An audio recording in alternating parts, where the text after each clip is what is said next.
معقولة شوية مية ودقيق يعملوا لي الحلاوة دي؟ نص كيلو دقيق وشوية مية عليهم وحبة خميرة عملوا لنا 4 فطاير في منتهى الجمال. الحشوة بتاعتها اقتصادية وجميلة جدا جدا. اه والله، واللقمة بتاعتها ناعمة وبتدوب في البق وجميلة. ويكفي بقى كده في السقعة دي ريحة البيت كده، لما تلاقي ريحة المخبوزات وريحة الحاجة في الفرن. بصي مع كوباية شاي حمرا بقى كده، انسي بقى اي حاجة بقى تنسيكي كل تعب طول اليوم. حاجة جميلة وسهلة وبسيطة، وتكنيكها سهل جدا، اي حد مبتدئ يقدر يعملها. وطبعا لو ست بيت شاطرة زيك هتعملها احسن مني كمان. يلا بينا نشوف العظمة دي عملناها ازاي وطلعت معانا بالمنظر ده ازاي. يلا على الحلقة. انا جبت نص كيلو دقيق وعليه معلقه سكر وعليه معلقه خميره فوريه ورشه ملح، وهضرب المكونات الجافه دي كلها مع بعض. سهل جدا ان انت تعمليها على ايدك، لكن انا علشان عندي العجان طالع على الرخامه فبستخدمه، وعشان ايدي زي ما انتم عارفين محتاجه عمليه. ضفت كوبايتين زبادي او ياغورت زي ما بيقولوا في باقي الدول الاخرى، كوبايتين حلوين، ونص كوبايه زيت يكون ريحته حلوه ما يكونش ليه ريحه وحشه، ومعلقه صغيره خل. وهضرب الكلام ده كله مع بعضه. تمام. وهنزل بقى ببياض بيضتين، وهاخد الصفارة على جنب عشان ازين الوش. تمام. وهنزل ببيضة كاملة، يبقى انا نزلت ببيضاية واتنين ابيض بيض. خلاص اهو الصفار عينته على جنب، هغطيه عشان وشه ما ينشفش. وهبتدي اضرب بقى المكونات الجميله دي كلها على بعض، بس كده. ولا هتحط نقطه ميه لا تاني، ولا لبن، ولا اللي هو الحليب يعني، ولا اي حاجه. السوائل اللي فيها على قد النص كيلو دقيق جميله جدا، بتبقى بغاشه في البق وطعمها زي الفل. خلاص هقعد اعجن بقى فيها كلها لغايه لما تبقى عجينه ناعمه خالص وجميله وملزقه جدا. علشان اخلصها كويس من العجان بليت ايدي حبه زيت وطلعتها من العجان، وهحطها في طبق واغطي عليها واسيبها بقى تخمر نص ساعه كده. طبعا حطيت شويه زيت في الطبق وحطيت العجين واسيبها تخمر لغايه ونشوف الحشوه هنعملها ازاي. جبت بقى بطاطس، دي البطل بتاعي. الحشوه بتاعتنا بالبطاطس يا جماعه، ما انا بقول لكم اقتصاديه بقى. يعني شويه ميه ودقيق وبطاطس هتاكلي ولادك احلى احلى غدوه واحلى اكله والله العظيم. بره بتتباع بالشيء الفلاني، الفطيره الواحده بره غاليه جدا. بطاطس قشرتها وقطعتها قطع صغيره جدا، وجبت بصلايه كبيره مفرومه وعليها معلقه سمنه حلوه كده. خلاص مجرد ما البصلايه بس تدبل معايا دبلان كده خفيف، هنزل بايه؟ هنزل بقى، بصي بقى عندك يعني ممكن تنزلي بالحاجه اللي جايه دي او لا. ربع كيلو لحمه مفروم، هم كبشه صغيره كانوا عندي، يمكن اقل من ربع كمان.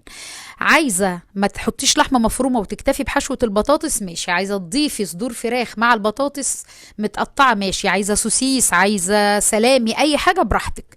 خلاص خدت اللحمه مع البصله تشويحه كده خفيفه، وبعدين نزلت بالبطاطس اللي انا مقطعاها قطع صغيره، ونزلت عليها بفلفل رومي. عندك بقى فلفل الوان او سبايسي او اي حاجه كده على حسب الرغبه حطي، ومش هتقول لا، وهتخلي شكل الحشوه جميل.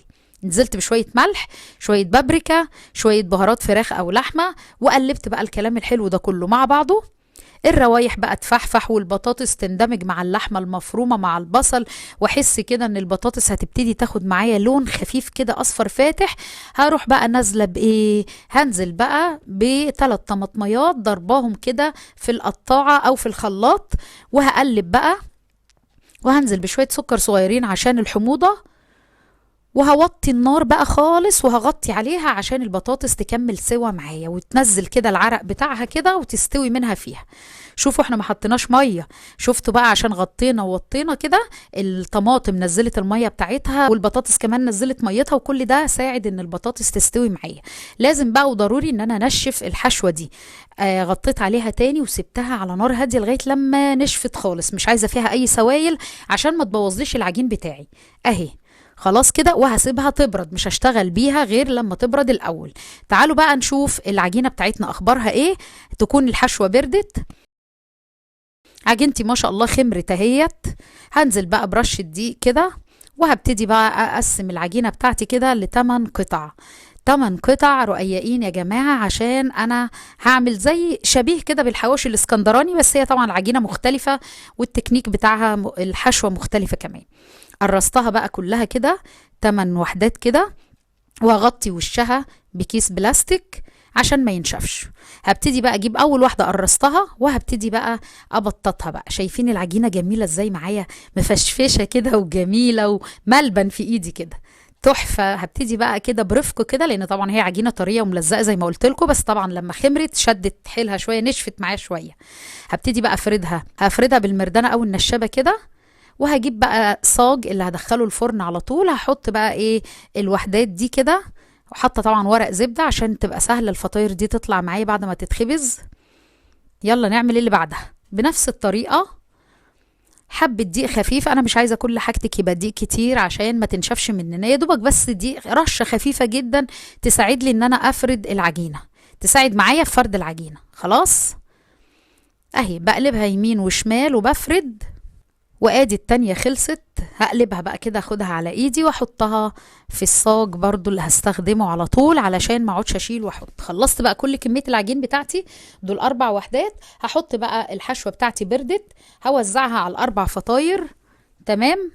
وهفردهم بقى كده بالمعلقه بشكل متساوي، بحيث ان الخلطه تبقى واخده الفطيره كلها، ما عدا طبعا الحروف. مش عايزه احط على الحروف علشان خاطر ما تتحرقش معايا، وعشان الحروف لما اجي احط الطبقه التانية تلزق عليها. خلاص ادي بقى الطبقه التانية اهي، هحط كده وشوفوا هنقفلها ازاي. سهله وجميله والعجينه معايا روعه. هبتدي بقى بصوا اقفل بقى كده، انزل يعني اقفلهم على بعض، وبعد كده اروح منزلاهم على تحت واساوي كده الجناب. هو قريب قوي قوي من العيش التركي اللي بيعملوه بالسمسم وحبة البركة، كنا عملناه قبل كده في القناة، طعمه حلو قوي. وقريب من عيش التميس يا جماعة اللي هو السعودي، الطعم بتاعه قريب منه قوي، يعني بيدوب في البق كده في منتهى الجمال. ما بالكم بقى محشي بقى كمان. الحشوة دي حلوة قوي، حشوة اقتصادية يا جماعة، اللحمة المفرومة مع البطاطس، ولو حطيتي كمان حبة بسلة لو عندك فروزن كده وجزراية، هتبقى حشوة روعة، حشوة بالخضروات جميلة. ال4 فطاير عندي هم خلاص. هجيب بقى كوباية كده او حاجه، اي حاجه يكون بقها مدور، وهبتدي اعمل بالشكل اللي انتوا شايفينه ده، بحيث الفطيره معايا ما تقبش، لان لو قبت هتفتح معايا. انا عايزاها تبقى حلوه كده ورقيقه، وفي نفس الوقت تستوي من جوه وتدي شكل حلو. خلاص خلصت بقى الفطاير بتاعتي كلها، ال4 فطاير عملتهم بالمنظر ده.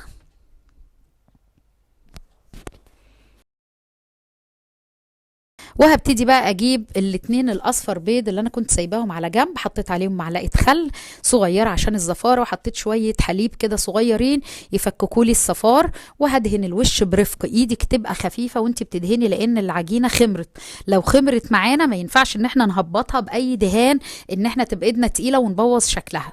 خلاص خفيف كده خفيف.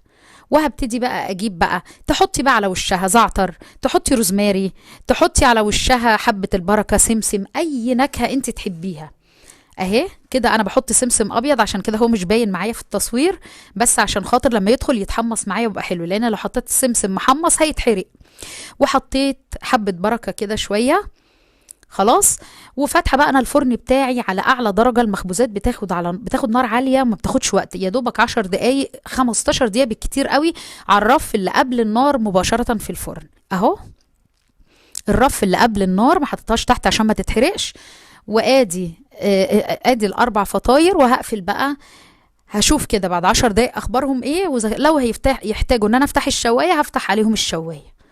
شايفين منظرهم تحفه، حاجه كده روعه. وريحتهم بقى في البيت بقى يا جماعه، اللي يفتح الباب كده ويخش ويلاقي ريحه المخبوزات دي، والله بتعمل سعاده كده في البيت غير عاديه، ودفى كده وحنين، وتفكرنا بامهات زمان والزمن الجميل. المخبوزات خير وبركه والله يا جماعه في البيت. لو عندك الدقيق ده نعمه كبيره قوي، تستخدميه وتعملي بيه حاجات حلوه كتير. عملنا وصفات كتير قوي بالمعجنات، ان شاء الله برضو الفتره الجايه عشان السقعه دي وكوبايه الشاي هنعمل برضو اشكال واصناف كتير من المعجنات. ادي الفطاير بتاعتي ال4 فطاير. طبعا في منهم فطيره اللي كانت في الصينيه التانية، جيت اطلعها اتكسرت مني، فبوريكم شكلها. العجينه دايبه، يعني ما تحسيش، ما تقوليش دي ناشفه رقيقه وهتبقى ناشفه، لا دايبه طريه، مش مستحمله معايا ان انا اطلعها من الصينيه احطها في طبق التقديم. وادي بقى كوبايه الشاي في الساقعه دي. انا احب دايما، كانت ماما حبيبتي الله يرحمها، المخبوزات او الجلاش باللحمه المفرومه او البيتزا نشربها بشاي، مش بيبسي والكلام اللي طالع دلوقتي، لا شاي. بصوا الجمال، طريه، شايفين بتتني معايا ازاي؟ انا بقيت اشيلها بالراحه، والله بقت تتقطع مني. بجد جميلة وسهلة جدا وبسيطة، واعجنيها على ايدك مش هتاخد معاكي وقت. وتفضلوا معايا وبسطي ولادك وهم بيذاكروا. دي كانت غدوة صراحة، ما كانتش عشوة، عملتها غدا كده بديل البيتزا، وتجديد برضو ووفر.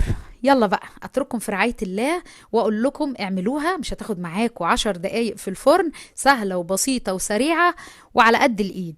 وما تنسوش اخواننا في دعواتكم بظهر الغيب، ربنا ينصرهم ويحفظهم ويمدهم بمدد يا رب، ويغفر لنا جميعا. واترككم في رعاية الله. ما تنسوش في كومنت حلو زي قلبكم. والسلام عليكم ورحمة الله وبركاته، اغلى واحب اخوات ليا.